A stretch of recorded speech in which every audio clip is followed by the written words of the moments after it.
నమస్తే, శ్రీమాత్రే నమః, శ్రీ గురుభ్యో నమః. ఇప్పుడు మనకి మే నెల 23వ తారీఖు నుంచి బుధుడు వృషభ రాశిలోకి ప్రవేశం చేస్తున్నాడు. ఎప్పుడైతే వృషభ రాశిలోకి బుధుడు ప్రవేశం జరుగుతుందో ఆ వృషభ రాశితో పాటు మిగతా వాళ్ళకి కూడా తన యొక్క ప్రభావాన్ని, ఫలితాలను ఎలా ఇవ్వబోతున్నాడు, ఈ బుధుడి యొక్క గోచార ఫలితాలు మేషాది ద్వాదశ రాశుల వారికి ఎలా ఉండబోతోంది, ప్రత్యేకంగా వృషభ రాశి వారికి ఎలా ఉండబోతోంది అనే అంశాల తదుపరి రాశి కర్కాటక రాశి. ఈ కర్కాటక రాశిలో బుధ సంచారము, బుధుడు 11వ స్థానంలో అనగా లాభస్థానంలో సంచారం చేస్తున్నాడు. ఎప్పుడైతే లాభస్థానంలో సంచారం చేశాడో దాని అర్థమే కనబడుతోంది. లాభాలు, స్నేహితుల యొక్క సహాయ సహకారాలు, మీ యొక్క అభిప్రాయాలు చక్కగా క్లారిటీగా ఉండడము, ప్రతి ఒక్కళ్ళు మీకు సహాయ సహకారాలు అందించడము, మీరు ఏ పనిలో ఉన్నా ఆ పని లాభదాయకంగా ఉండేటట్టుగా ఇస్తున్నాడు. అయితే మరింత విశ్లేషణ చేసి చూస్తే ఇది మీకు చాలా అనుకూలమైన, గోచార రీత్యా మీకు చాలా అత్యంత అనుకూలమైన సమయం అన్నమాట. అయితే దీంతోపాటు ఆర్థిక లాభాలు, మీ యొక్క బంధుమిత్రుల యొక్క సపోర్టు, దీంతోపాటు మీ యొక్క ఆలోచనలు ఏవైతే గతంలో ఆలోచనలుగానే ఉండిపోయాయో అవి ఇప్పుడు మీకు సానుకూలమైన ఫలితాలు ఇచ్చేటట్టుగాను. గ్యాప్ ఇవ్వమ్మా.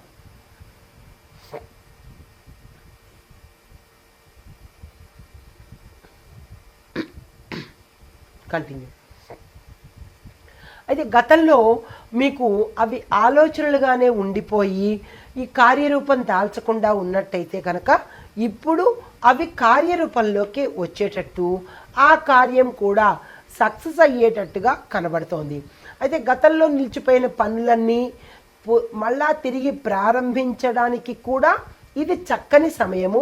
వెంటనే ఆ ప్రయత్నాలు నిలిచిపోయిన, అంటే సగంలో నిలిచిపోయిన గృహ నిర్మాణ పనులు కానీ, సగంలో ఆగిపోయిన పనులు కానీ, పెండింగ్లో ఉండిపోయిన పనులు కానీ, ఇలా ఏవైతే మీరు ఆపేశారో వాటిని తిరిగి మళ్ళా ప్రారంభించడానికి ఇది చక్కని సమయము. ఆ ప్రయత్నం చేసుకోండి. అధికారుల నుంచి మీకు మంచి అనుకూలమైన స్పందన, మీరు ఏ రంగంలో ఉన్నా సరే, మీ పై అధికారులు, ఉద్యోగస్తులు కావచ్చు, వ్యాపారస్తులు కావచ్చు, మీరు ఎవరితో అయితే ఉంటున్నారో వారు మీకు కరెక్ట్గా మంచిగా ఉండేందుకు ఇది కరెక్ట్ సమయం అన్నమాట. అంటే వారి స్పందన మీకు మీ లాభాన్ని తెచ్చిపెట్టేటట్టుగా ఉండబోతోంది. వ్యాపారస్తులకు కొత్త డీల్స్ ఏదైనా తీసుకోవాలన్నా, క్లయింట్ల నుంచి సానుకూలమైన ఫలితాలు రావాలన్నా ఇది చక్కని సమయము. దాన్ని మీరు పొందే ప్రయత్నం చేసుకోండి. విద్యార్థులకు కూడా ఇది చాలా చక్కని సమయము.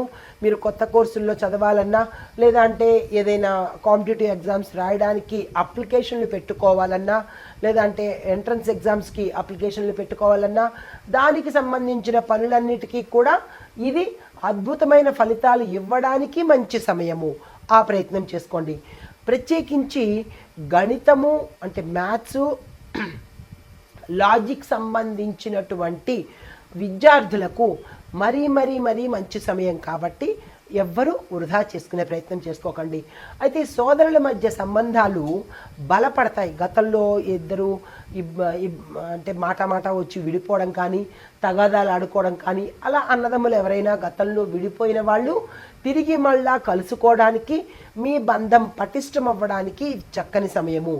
ప్రయోజకరమైన పరిచయాలు ఏర్పడతాయి. అంటే కొత్త సెలబ్రిటీస్తో కావచ్చు, పెద్ద వ్యక్తులతో కావచ్చు, పండితులతో కావచ్చు, ఇలాగా వారి కొత్త పరిచయాలు మీకు లాభాలు తెచ్చిపెట్టేటట్టుగాను, ప్రయోజనకారిగాను ఉండబోతున్నాయి. అయితే మీకు చెప్పదగిన సూచన, ఆకుపచ్చని వస్త్రాలను, ఆకుపచ్చని పళ్ళను పిల్లలకు దానం చేయండి, పెద్దవాళ్ళకి కాదు. గ్రేప్స్ కానీ, లేదా యాపిల్స్ కానీ, ఆకుపచ్చ పళ్ళు ఏవైతే ఉంటాయో ఆ పళ్ళను, ఆకుపచ్చ వస్త్రాలను సమయంలో కనబడుతోంది. అయితే కొంతమందికి వర్క్ ఫ్రమ్ హోమ్ అంటే ఇంటి నుంచి పని చేసేందుకు అవకాశాలు కానీ లేదా గతంలో మీరు ఏదైనా అప్లై చేసుకుంటే ఇప్పుడు మీకు యాక్సెప్ట్ చేసి అది మీకు వచ్చేటట్టుగా ఈ సమయంలో కనబడుతోంది. ఇప్పుడు విద్యార్థులకు చూసుకున్నట్టయితే కనుక చదువులో మీకు ఏకాగ్రత పెరుగుతుంది. దీనితో పాటు మీరు కంబైన్ స్టడీ చేయడం కానీ లేదా ఆన్లైన్లో మీ యొక్క డౌట్స్ క్లారిఫై చేసుకోవడం కానీ ఇలాంటి ప్రయత్నాలు ఏవైనా స్టూడెంట్స్ చేస్తే కనుక వాళ్ళకి ఇది అనుకూలమైన సమయము. వెంటనే ఆ ప్రయత్నాలు చేసుకోండి.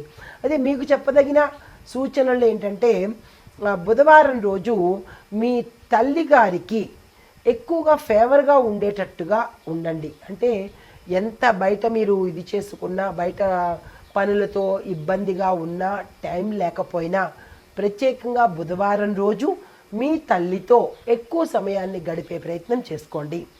తర్వాత ఆకుపచ్చని కూరలు, ఆకుపచ్చని ఆకుకూరలు ఈరోజు మీ ఆహారంలో పెట్టండి. అంతేకాని ఈరోజు మాత్రము నాన్ వెజ్ దగ్గరికి వెళ్ళకండి. శాకాహారులైతే సరే, మాంసాహారులైతే మాత్రము ఈ రోజుని మాంసాన్ని ముట్టకుండా ఉండే ప్రయత్నం తప్పనిసరిగా చేసుకోండి. ఇది ఈ రాశిలో ఉండే వారికి చెప్పదగిన గోచార రీత్యా బుధ సంచార ఫలితాలు, పరిహారాలు, సూచనలు. పిల్లలకు దానంగా ఇవ్వండి, జాగ్రత్తగా గుర్తుపెట్టుకోండి. అయితే బుధుడికి తులసి దళాలను సమర్పించే ప్రయత్నం చేయండి. అంటే నవగ్రహ ఆలయంలో బుధుడికి తులసి దళాలను తీసుకెళ్ళి ఇవ్వండి. ఇది ఈ రాశిలో ఉండేవారికి చెప్పదగిన బుధ అనుగ్రహము, ఆ గ్రహానికి సంబంధించినటువంటి సూచనలు, సలహాలు. నమస్తే. అయితే ఓవరాల్గా ఈ బుధ సంచారము మనకి 12 రాశులకు బుధుడు వృషభ రాశిలో సంచారం చేయడం వల్ల ఈ ఫలితాలు మనకి ఉంటాయి. అయితే ఇవి ఎప్పటి నుంచి ఎప్పటి వరకో మన ప్రేక్షకులకు తెలియజేస్తాను. ఈ డేట్లు జాగ్రత్తగా గుర్తుపెట్టుకోండి. ఈ సమయాన్ని ఎవ్వరూ వృధా చేసుకోకండి. అయితే మే నెల 23, 2025 నుంచి జూన్ 12 వరకు మాత్రమే, అంటే మే 23 నుంచి జూన్ 12 వరకు మాత్రమే బుధ సంచారము జరగబోతోంది. ఈ సమయాల్లో మీరు ఏ పనులు చేసుకోవాలనుకున్నా నేను వివరించినట్టుగా మేషాది ద్వాదశ రాశుల వారికి ఎవరెవరు ఏ సమయంలో ఏ రంగంలో ఎలాంటి పనులు చేసుకోవాలి అనేది వివరంగా తెలియపరిచాను. ఏ పరిహారాలు చేసుకోవాలో కూడా సవివరంగా తెలియపరిచాను. ఇవి గోచార రీత్యా ఫలితాలు. వాటిని అనుసరించి మీరు ఈ ఫలితాలను పొందాలి అని కోరుకుంటూ నమస్తే.